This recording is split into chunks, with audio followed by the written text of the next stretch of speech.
Hello everyone, कैसे हैं आप लोगों का हमारे YouTube channel yes edu world में बहुत बहुत स्वागत है। दोस्तों, जो लोग सरकारी नौकरी करना चाहते हैं, परमानेंट गवर्नमेंट जॉब चाहते हैं, उनके लिए आज मैं मिनिस्ट्री ऑफ डिफेंस रक्षा मंत्रालय के अंतर्गत आने वाले विभाग की वैकेंसी की इंफॉर्मेशन लेकर के आया हूं। परमानेंट पोस्ट है, परमानेंट गवर्नमेंट जॉब है और इसमें अप्लाई करने के लिए आपको फीस नहीं पे करनी है। सभी कैटेगरी के कैंडिडेट इसमें निःशुल्क आवेदन कर सकते हैं। इसमें रिटन टेस्ट है, लिखित परीक्षा है, उसमें निगेटिव मार्किंग नहीं होगी। अगर आप किसी प्रश्न का गलत उत्तर देते हो तो उसके लिए आपका कोई अंक नहीं काटा जाएगा। अब बात करते हैं कि ये वैकेंसी कहाँ पर है। दोस्तों, ये जो वैकेंसी है डिपार्टमेंट ऑफ डिफेंस प्रोडक्शन के अंतर्गत है। ये मिनिस्ट्री ऑफ डिफेंस के अंतर्गत आता है। एप्लीकेशन ऑलरेडी स्टार्ट हो चुका है। जो एप्लीकेशन की लास्ट डेट है 24 अप्रैल 2026 है। 24 अप्रैल 2026 तक आपका एप्लीकेशन पहुंच जाना चाहिए। फीस नहीं पे करना है, जिसके बारे में मैंने ऑलरेडी बता दिया है। एग्जाम डेट की बात करें तो अभी एग्जाम डेट के बारे में इंफॉर्मेशन नहीं दी गई है। एग्जाम डेट के बारे में बाद में इंफॉर्मेशन दी जाएगी।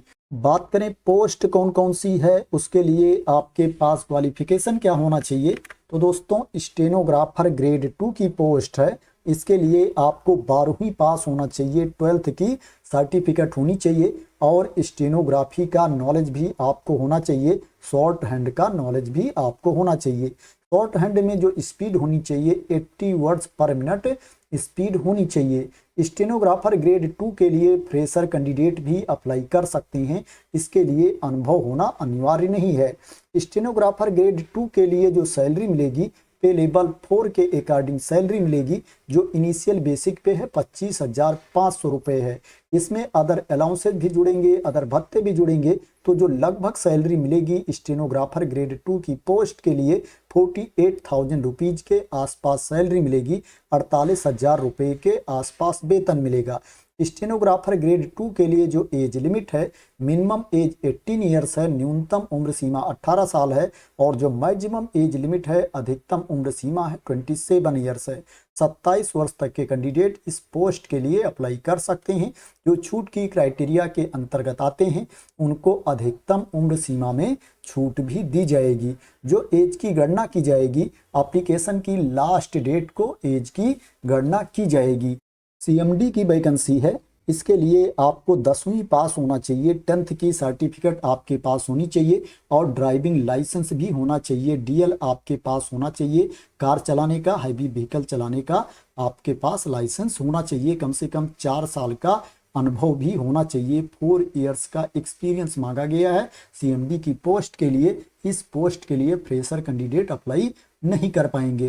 सीएमडी की पोस्ट के लिए जो सैलरी मिलेगी पे लेवल 2 के अकॉर्डिंग सैलरी मिलेगी। जो इनिशियल बेसिक पे है 19,900 रुपीज है, 19,900 रुपये इनिशियल बेसिक पे है। इसमें अदर अलाउंसेज भी जुड़ेंगे, अदर भत्ते भी जुड़ेंगे, तो जो सैलरी मिलेगी 38,000 रुपीज के आसपास सैलरी मिलेगी। 38,000 रुपये के आसपास वेतन दिया जाएगा। जो एज लिमिट है वो सेम है। इसके अलावा इसमें कारपेंटर की भी वैकेंसी है। कारपेंटर के लिए जो आपके पास क्वालिफिकेशन होना चाहिए, आपको 10वीं पास होना चाहिए, 10th की सर्टिफिकेट आपके पास होनी चाहिए और आईटीआई की सर्टिफिकेट भी होनी चाहिए। रिलेवेंट ट्रेड में, स्पेसिफाइड ट्रेड में आईटीआई की सर्टिफिकेट भी होनी चाहिए। कारपेंटर की पोस्ट के लिए भी अनुभव मांगा गया है। कम से कम 2 साल का अनुभव होना चाहिए। कारपेंटर के लिए जो सैलरी मिलेगी पे लेवल 2 के अकॉर्डिंग सैलरी मिलेगी।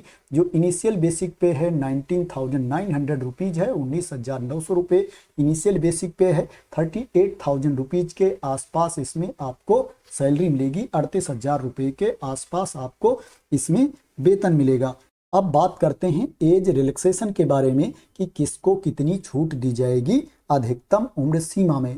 दोस्तों, जो एससी कैटेगरी के कैंडिडेट हैं, एसटी कैटेगरी के कैंडिडेट हैं, उनको अधिकतम उम्र सीमा में 5 साल की छूट दी जाएगी। 5 ईयर्स का रिलैक्सेशन दिया जाएगा। जो ओबीसी कैटेगरी के कैंडिडेट हैं उनको अधिकतम उम्र सीमा में 3 साल की छूट दी जाएगी, और जो पीडब्ल्यूबीडी कैटेगरी के कैंडिडेट हैं, अनरिजर्व कैटेगरी में आते हैं, उनको अधिकतम उम्र सीमा में 10 साल की छूट दी जाएगी, और जो पीडब्ल्यूबीडी ओबीसी कैटेगरी के कैंडिडेट हैं उनको अधिकतम उम्र सीमा में 13 साल की छूट दी जाएगी, और जो पीडब्ल्यूबीडी एससी एसटी कैटेगरी के कैंडिडेट हैं उनको अधिकतम उम्र सीमा में 15 साल की छूट दी जाएगी। जो एक्स सर्विसमैन हैं, भूतपूर्व सैनिक हैं, उनको सर्विस ईयर्स प्लस 3 ईयर्स की छूट दी जाएगी अधिकतम उम्र सीमा में। अब बात करते हैं इसमें आपका सिलेक्शन कैसे होगा, सिलेक्शन का प्रोसेस क्या है। दोस्तों, इसमें रिटन टेस्ट होगा, लिखित परीक्षा होगी, और पोस्ट के अकॉर्डिंग स्किल टेस्ट होगा, ट्रेड टेस्ट होगा। रिटन टेस्ट में मल्टीपल चॉइस क्वेश्चंस पूछे जाएंगे, बहुविकल्पीय प्रश्न पूछे जाएंगे, और रिटन टेस्ट में निगेटिव मार्किंग नहीं होगी, जैसा मैंने स्टार्टिंग में ही बताया है। अगर आप किसी प्रश्न का गलत उत्तर देते हो तो उसके लिए आपका कोई अंक नहीं काटा जाएगा। अब बात करते हैं रिटन टेस्ट के बारे में, लिखित परीक्षा के बारे में, कि इसमें कहां कहां से प्रश्न पूछे जाएंगे और कितने प्रश्न पूछे जाएंगे। रिटन टेस्ट में जनरल इंटेलिजेंस एंड रीजनिंग से 25 क्वेश्चंस पूछे जाएंगे, जनरल अवेयरनेस से 25 क्वेश्चंस पूछे जाएंगे, इंग्लिश लैंग्वेज एंड कम्प्रिहेंशन से 25 क्वेश्चंस पूछे जाएंगे, न्यूमेरिकल एप्टीट्यूड से 25 क्वेश्चंस पूछे जाएंगे। टोटल 100 प्रश्न पूछा जाएगा, 100 क्वेश्चंस पूछे जाएंगे, और उसके लिए जो अंक निर्धारित है, 100 मार्क्स निर्धारित है। 100 अंक का ये पेपर होगा, एक प्रश्न 1 अंक का होगा। स्टेनोग्राफर ग्रेड 2 के लिए स्किल टेस्ट में शॉर्ट हैंड का टेस्ट लिया जाएगा और ट्रांसक्रिप्शन होगा।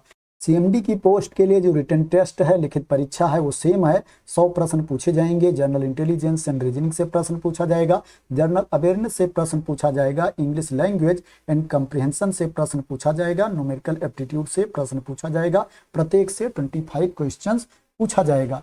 इसमें स्किल टेस्ट में गाड़ी चलवा करके देखा जाएगा कि आपको ड्राइविंग करना आता है कि नहीं आता है।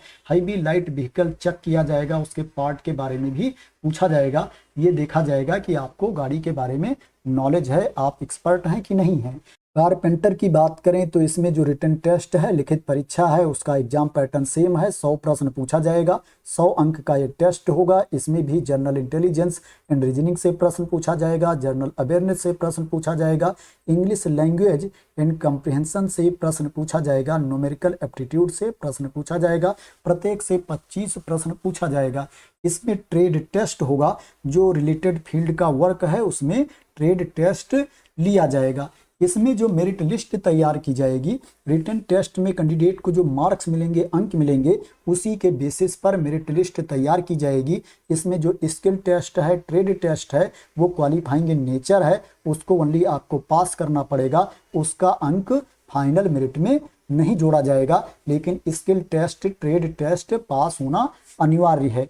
तो ये सिलेक्शन प्रोसेस के बारे में इंफॉर्मेशन थी। अब बात करते हैं इसमें आपको अप्लाई कैसे करना है। दोस्तों, एप्लीकेशन फॉर्म का फॉर्मेट दिया गया है, आवेदन पत्र का प्रारूप दिया गया है। उसी प्रारूप में, उसी फॉर्मेट में आपको एप्लीकेशन सेंड करना है। उसको आप लोग टाइप करवा लेना। अगर आपको टाइपिंग आती है तो अपने आप टाइप कर सकते हैं, या किसी शॉप पर जा करके आप लोग उसी फॉर्मेट में एप्लीकेशन फॉर्म टाइप करवा लेना, या किसी दुकान पर मिल रहा होगा, शॉप पर मिल रहा होगा, तो एप्लीकेशन फॉर्म आप लोग परचेज भी कर सकते हैं। जो आवेदन पत्र होना चाहिए, एप्लीकेशन फॉर्म होना चाहिए, A4 साइज पेपर पर होना चाहिए। साथ में आपको एक लिफाफा भी भेजना है, जिसके ऊपर आपका पूरा नाम, पता, एड्रेस लिखा होना चाहिए। एप्लीकेशन फॉर्म के साथ में आपके जितने डॉक्यूमेंट्स हैं, उनकी सेल्फ अटेस्टेड कॉपीज भी सेंड करनी है, स्वप्रमाणित प्रति भी भेजनी है। जिस लिफाफे के अंदर रख करके आप लोग एप्लीकेशन फॉर्म सेंड करोगे, आवेदन पत्र भेजोगे, उस लिफाफे के ऊपर आप जिस पोस्ट के लिए अप्लाई कर रहे हैं, आपको उस पोस्ट का नाम भी लिखना है और कैटेगरी भी लिखनी है। यहाँ पर लिखा हुआ है, इसको आप लोग देख सकते हैं। जो आपको एप्लीकेशन सेंड करना है, स्पीड पोस्ट से सेंड करना है। ऑनलाइन मोड में आपको नहीं अप्लाई करना है, ऑफलाइन मोड में अप्लाई करना है। आवेदन आपको कहाँ पर भेजना है, उसका एड्रेस यहाँ पर दिया गया है, आप इसको देख सकते हैं। मैं आप लोगों को एप्लीकेशन फॉर्म का फॉर्मेट भी दिखा देता हूं, आवेदन पत्र का प्रारूप भी दिखा देता हूं। इसी पीडीएफ में आप नीचे आएंगे तो यहां पर देख सकते हैं एप्लीकेशन फॉर्म का फॉर्मेट दिया गया है, ये वाला। इसी फॉर्मेट में आपको एप्लीकेशन फॉर्म टाइप करवाना है या आपको शॉप से, दुकान से परचेज करना है। आप नीचे आएंगे, देखेंगे नीचे यहाँ तक दिया गया है, आपको एडमिट कार्ड भी टाइप करवाना है यहाँ पर, ये जो दिया गया है। तो आशा करते हैं कि आपको एप्लीकेशन के बारे में क्लियरिटी मिल गई होगी कि कैसे आपको अप्लाई करना है और एप्लीकेशन फॉर्म का फॉर्मेट क्या है। नंबर ऑफ पोस्ट की बात करें, नंबर ऑफ वैकेंसीज की बात करें तो उसको भी मैं आप लोगों को बता देता हूं कि कितनी वैकेंसी है, कितनी नंबर ऑफ पोस्ट है। स्टेनोग्राफर की जो नंबर ऑफ पोस्ट है 5 है, सीएमडी की जो नंबर ऑफ पोस्ट है 2 है और कारपेंटर की जो नंबर ऑफ पोस्ट है 1 है। कारपेंटर की 1 वैकेंसी है, सीएमडी की 2 है और स्टेनोग्राफर ग्रेड 2 की 5 वैकेंसी है। तो दोस्तों, मिनिस्ट्री ऑफ डिफेंस के अंतर्गत आने वाले डिपार्टमेंट ऑफ डिफेंस प्रोडक्शन में ये वैकेंसी है। आशा करते हैं कि आपको इसके बारे में क्लियरिटी मिल गई होगी।